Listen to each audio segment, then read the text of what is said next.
guys, jadi sekarang saya ajar kamu macam mana mau login masuk ke dalam digital learning KPM. Jadi kamu tekan je Google, okay, type digital learning KPM. Okay, kamu tengok di paparan yang pertama adalah site.google.com ni, ada moi.edu.my sini. Ini adalah digital learning site untuk KPM punya. Jadi ada dua button di sini, log masuk dan log keluar. Kamu kliklah log masuk. Kemudian kamu bolehlah add account. Jadi inilah account saya.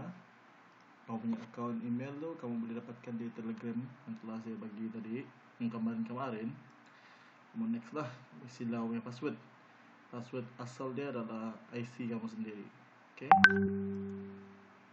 sign in.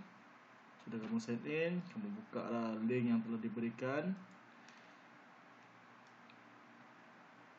Okay, kamu boleh nampak di sini. Okay, dia telah di tag di sini ya, akaun yang kamu pakai. Jadi ini adalah akaun saya. Jadi bolehlah kita mengisi ya. Kita isi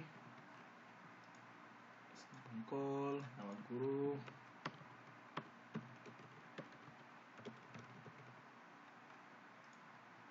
tarik hari ini 31 Mac, masa kita letaklah jam 10.30 tadi kan. Oke, tekan 1 plus 1 negatif.